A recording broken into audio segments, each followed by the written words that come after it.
안녕하십니까. 더운 여름도 다 끝나가는 오늘 여러분들은 잘 지내고 계십니까? 아마 고3 학생들은 지금 많이 바쁜 시기를 보내고 있을 거라고 생각을 합니다. 왜냐면 이제 대입수시가 얼마 남지 않았으니까. 네, 두드림TV에서는 여러분들의 원활한 대입수시를 지원하고자 6번에 걸쳐 특강을 준비했습니다. 오늘은 그 특강 첫 번째 시간, 바로 평가 기준 알아보기 시간입니다. 저는 두드림TV를 맡고 있는 담당 교수 최현민이라고 합니다. 여러분들은 지금까지 하나의 목표를 위해서 달려왔을 겁니다. 특히 대학이라는 목표에 대해서 열심히 달려온 걸로 제가 알고 있습니다. 고등학교 1학년 때부터 나는 어떤 대학을 가야겠다 마음가짐을 갖고 있었을 거고, 거기에 따라서 다양한 학습적인, 경험적인 관리를 했을 겁니다. 그리고 이 부분을 통틀어서 정리를 하는 것이 바로 자기소개서의 작성이고, 그 부분의 신뢰성 있게 확인하는 것이 바로 면접에 대비하는 과정일 겁니다. 이 네 가지가 잘 진행돼야 여러분이 원하는 형태의 목적지, 즉 그 대학으로 입학을 할 수 있게 되는 거겠죠. 그래서 우리는 지금부터 어떻게 하면 효과적으로 준비를 할 수 있을지에 대해서 한번 알아볼 필요가 있습니다. 어떻게 대입을 준비해야 하는가? 우선적으로 여러분이 생각할 거는요, 계속 자기소개서 특강이나 아니면 다른 면접 강의 같은 데서도 많이 나오는데 뭘 어떻게 써야 될까?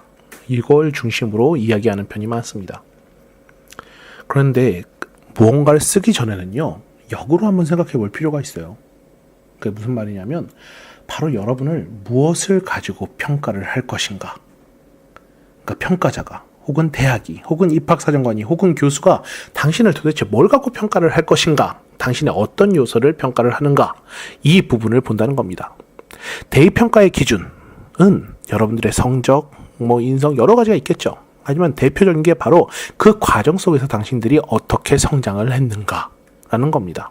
이건 기사에서도 많이 볼 수 있는데요. 한양대학교 같은 경우에는 다 1등급이었던 어떤 우수한 학생이 있었지만 불합격이었고, 반면에 수상 경력이 전혀 없었는데도 불구하고 학생부 활동에서 자기 스스로 한 것. 제가 아마 특강 내내 좀 말을 할 겁니다. 이 자기 스스로 했다는 건 주도성이 있는가 없는가를 의미하는 거라는 거죠. 그러니까 이런 부분, 내 주도하에 내가 어떻게 성장했는가, 이런 것들을 나타내는 게 바로 대입의 평가 기준이 된다는 겁니다. 이건 중앙도에서도 비슷한 이야기가 있습니다. 등급 차이가 좀 나는데도 불구하고 어떤 사람은 2등급이고 누구는 5등급이었는데도 불구하고 5등급이 합격을 한 거예요. 입학사정관의 말에 따르면 학생부를 꼼꼼히 읽다 보면 모순된 내용이 나왔다. 그러니까 창의적 체험활동도 그렇게 적극적으로 이런 결과가 나와 있지 않음에도 불구하고 그냥 열심히 했다는 기록이 있어 면접에서 확인을 했다. 여기서 또 한 가지 포인트가 나오죠. 면접은요, 자소서가 자소설인지를 확인하는 과정이라는 겁니다. 결국 멋진 글을 쓰는 건 어디서나 다 할 수 있는 거예요. 그럼 그게 진짠지 가짠지, 여러분이 그만큼 준비하고 열심히 했는지 아닌지, 정말 당신 것인지 아닌지를 확인하는 게 바로 이러한 자기소개서, 그리고 면접입니다. 자, 다시 한번 말씀드리겠습니다. 대입의 평가 요소는 학생들의 성장입니다. 정리해보면, 첫 번째, 그게 진실인가? 두 번째, 주도성이 있는가? 주도적인가? 세 번째, 구체적으로 증명할 수 있는가? 다른 얘기로 치면 여러분들의 자소서는 그게 진실인가? 여러분들의 주도성이 드러나 있는가? 세 번째로, 그걸 구체적으로 증명할 만한 예시, 실제 사례가 있는가? 이것들이 바로 자소서에 들어가야 된다는 얘기입니다. 즉, 자소서는 객관적인 형태의 성장 이력서라고 말을 할 수 있습니다. 자, 다음으로 가보겠습니다. 자, 그럼 우리가 지금부터 해야 될 건 무엇을 증명해야 되는지를 한번 그 기준을 알아보는 것부터 시작을 해보도록 하겠습니다. 조금 전에 성장을 증명해야 된다고 했죠. 하지만 그 성장을 어떻게 증명해야 되는지 우리가 정확하게 알지 못하기 때문에 평가자 입장에서 어떠한 기준을 갖고 당신들을 이 평가, 성장에 대한 평가 기준을 잡는 걸 확인할 필요가 있겠죠. 증명 기준은 크게 세 가지로 나눌 수 있습니다. 아마 여러분들도 다 그냥 떠올릴 수 있고 확인할 수 있는 것들이라고 보실 수 있는 겁니다. 첫 번째는 바로 성적이겠죠. 두 번째는 맨날 듣긴 했지만 뭔지 알 수 없는 전공 적합성. 마지막 세 번째는 사람들의 인성을 기반으로 하는 겁니다. 첫 번째, 학습 역량부터 한번 생각을 해볼까요?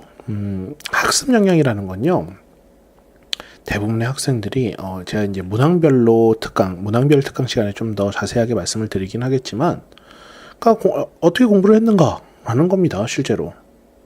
근데 이건 솔직히 그렇게까지 변별력이 되지 못하죠. 여러분이 생각했을 때 그 성적이라는 부분이 대부분 생활기록부나 그 내신 등급을 기반으로 하지 않습니까? 그런데 그게 거의 다 비슷할 수밖에 없거든요. 왜냐면 이런 것 때문이죠. 여러분들은 지금 그러니까 9월 달에 어떤 학교를 지원을 할 것 같습니까? 그냥 거의 정해놓은 친구들도 있죠.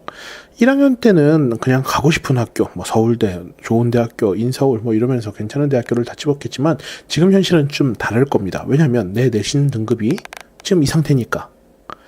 그 얘기는 뭐냐면 여러분이 작년 등급 평균이나 이런 걸 확인해서 고민을 하다가 이제 넣게 되는 거죠. 여기쯤이면 들어갈 수 있겠다.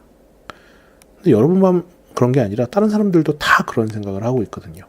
그렇기 때문에 대부분 성적 등급은 비슷할 수밖에 없습니다. 하지만 그럼에도 불구하고 성적이 중요한 이유는 뭐냐면 이게 단순히 잘한다는 의미가 아니라 당신의 태도적인 측면을 보여주는 거기 때문입니다. 예를 들어서 이 학습 역량이라는 건요, 단순히 뭘 잘한다, 못한다 의미를 떠나서 그 깊이를 보여주는 거죠. 학습이 단순히 실력, 잘한다, 못한다 이거 의미하는 게 아니라 성실과 태도를 증명하는 요소이기 때문입니다. 즉 학습은 나의 성실한 태도의 증명 요소이기도 하고 나를 평가하는 객관적으로 평가된 그 요소이기도 하고 가능하면 나의 전문 역량에 대한 가능성을 보여주는 거기도 하죠. 성장에 대한 가능성이요. 이게 그렇기 때문에 이제 학습 역량, 즉 내신 등급 이런 것들이 하나의 평가 요인으로 사용됩니다. 두 번째는 바로 전공 적합성입니다. 말은 많이 들어봤지만 이게 도대체 어떤 건지 잘 모르겠죠. 전공 적합, 그 단어에 그냥 기준을 잡고 생각을 하시면 됩니다. 내가 해당 전공에 지원할 만큼, 이 전공으로 공부할 만큼, 이 전공을 직업으로 삼아서 성장할 만큼 충분히 준비가 돼 있는 사람이다. 즉 나는 진로 설계로서 준비된 사람이다. 거기에 따른 활동과 경험과 역량과 성실과 끈기를 갖고 있다. 이런 것들을 나타내는 게 보통 전공 적합입니다. 그렇기 때문에 보통은 이제 프로젝트나 아니면 활동이라든가 이런 것들을 기반으로 많이 표현을 하기도 하죠.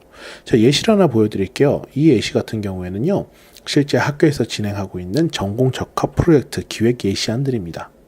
여기 보시면 이제 심리 쪽에서 프로파일러가 되고 싶은 학생이 심리 전문가가 되기 위한 전문 지식 기르기로 뭐 영화에 대한 프로파일링, 케이스에 대한 프로파일링을 해서 언제 동안 어떻게 진행을 했다. 이런 부분이 이렇게 나와 있죠. 만약 여러분이 이러한 동아리나 이런 부분에서 이런 유사한 활동을 했다면 이렇게 전공적인 측면에서 혹은 이 전공을 잘할 수 있을 만큼의 어떠한 요인을 이렇게 나타낼 수 있는 활동을 했다면 이것 갖고 어필을 하는 게 맞는 것이라고 생각합니다. 공학 쪽에서도 가능합니다. 여기서 보면 자동차 공학자가 되기 위한 자율주행 자동차의 역사 알아보기. 보통 이건 소논문이라든가 개별적인 동아리 프로젝트로 이런 유사한 부분을 하겠죠. 보시면 활동이 전공 서적을 2권을 독서하고 주요 내용을 정리하고 논문을 읽고 기술을 파악하고 거기에 대한 내용을 정리해서 소논문을 작성하고 학교에서 보통 진행하는 소논문 대회에서 제출한다. 이 기획 예시안이기 때문에 이 친구가 이 활동을 구체적으로 진행을 했다면 이런 전공 적합성을 나타내는 파트에 하나 설명을 할 수 있겠죠. 자, 마지막 세 번째 증명은 바로 인성입니다. 인성. 학생들에게 인성을 어떻게 확인할 수 있는가를 물어보면 대부분의 학생들이 이런 얘기를 합니다. 인성을 증명하는 방법. 여러분이 생각하는 건 보통 사회 봉사를 많이 했습니다. 교사들의 멘트, 혹은 여러분의 반장이나 회장이나 실장이나 이런 직책을 맡았습니다. 근데 요거 조금만 더 넓게 생각해 보시면 훨씬 더 쉽게 생각해 볼 수 있어요. 조금만 넓게. 당신의 인성을 나타내는 것, 바로 당신의 배려와 당신의 나눔과 당신의 협력과 당신이 사람들과의 갈등 관리를 어떻게 주도적으로 했는가. 이게 바로 인성을 증명하는 방법이라고 할 수 있습니다. 혹시나 지금 하나 캐치하신 분들이 계신가요? 배려, 나눔, 협력, 갈등 관리. 이게 어디 나오는 말이라고 생각을 합니까? 네, 그렇죠. 이게 바로 자소서에 등장하는 말입니다. 다른 얘기로 치면요. 여러분, 제가 아까 첫 질문이 어떻게 증명해야 하는가를 물어보지 않았습니까? 여러분들의 이 세 가지 기준, 학습 역량, 전공적 합성, 인성은요, 공통적으로 자소서를 기반으로 해서 증명할 수 있는 겁니다. 이 자소서를 보면요, 예를 들어서 자소서의 1번 문항, 고등학교 재학기간 중 학업에 기울인 노력과 학습 경험에 대해 배우고 느낀 점을 중심으로 기술해 주십시오. 이게 바로 학습 역량에 관련된 내용을 작성하는 부분인 겁니다. 대기업 2번 문항, 고등학교 재학기간 중 본인의 의미를 두고 노력했던 교내 활동을 배우고 느낀 점을 중심으로 3개 이내로 기술해 주시기 바랍니다. 이건 그냥 활동을 쓰라는 게 아니에요. 당신이 전공, 적합성을 나타내는 여기에 대해서 준비한 활동을 쓰라는 거죠. 마지막 세 번째, 학교생활 중 배려, 나눔, 협력, 갈등 관리 등의 실천한 사례를 들고 그 과정을 통해 배우고 느낀 점, 당신의 배려나 나눔이나 협력이나 갈등 관리, 이 사례를 보고 확인하는 게 바로 여러분들의 인성인 겁니다.